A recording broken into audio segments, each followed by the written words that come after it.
اعوذ باللہ من الشیطان الرجیم بسم اللہ الرحمن الرحیم السلام علیکم ورحمۃ اللہ وبرکاتہ۔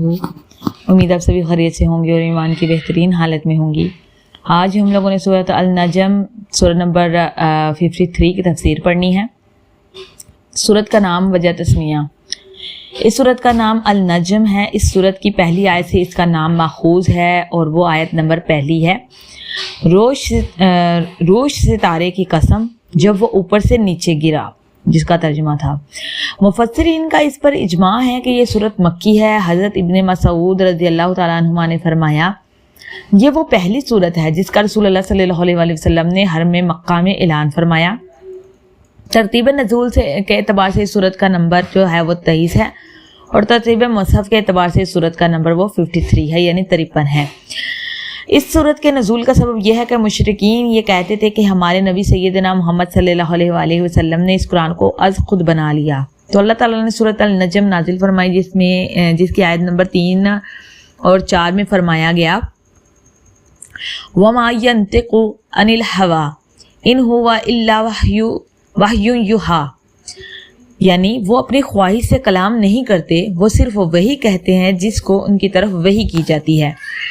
سورت نجم کے متعلق احادیث میں جو فضیلت بیان کی گئی ہے اس کی بات کریں تو حضرت عبداللہ بن مسعود بیان کرتے ہیں کہ نبی کریم صلی اللہ علیہ وآلہ وسلم نے مکہ میں سورت النجم کی تلاوت فرمائی اور آپ کے ساتھ وہاں موجود سب لوگوں نے سجدہ کیا۔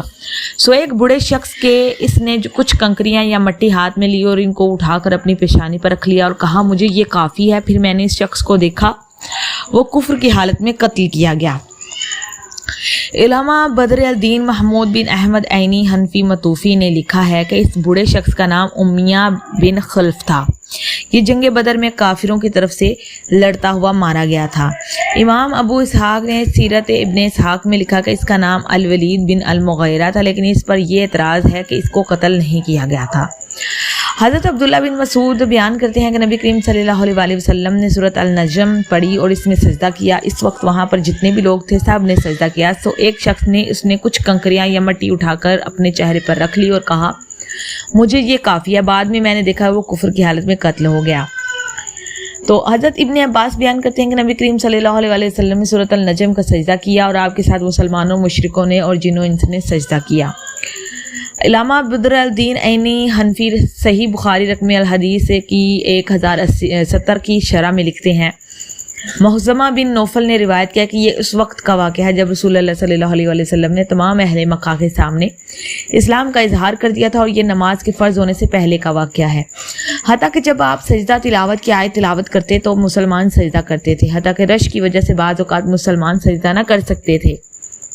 قریش کے سرداروں میں سے الولید بن مغیرہ اور ابو جہل بن ہشام وغیرہ ہما اس وقت طائف میں تھے۔ جب وہ مکہ میں آئے تو انہوں نے مسلمانوں سے کہا، تم اپنے آباء و اجداد کے دین کے چھوڑ رہے ہو۔ نیز علامہ عینی اس حدیث کی شرح میں لکھتے ہیں کہ علامہ ابن بطال نے کہا ہے کہ اکثر مفسرین نے یہ ذکر کیا ہے کہ جب نبی کریم صلی اللہ علیہ وآلہ وسلم نے یہ پڑھا آیت نمبر 20 اور 19 اور مشرکین نے اپنے خداؤں کا ذکر قرآن میں سنا تو انہوں نے یہ گمان کیا کہ ان کے خداؤں کی مداح ہے، اس لیے انہوں نے بھی سجدہ کر لیا۔ اور بعض روایات میں یہ مذکور ہے کہ ان آیات کے بارے میں مشرکین نے یہ سنا کہ یہ مرغان بلند بانگ ہے اور بے شک ان کی شفاعت کی امید کی جاتی ہے۔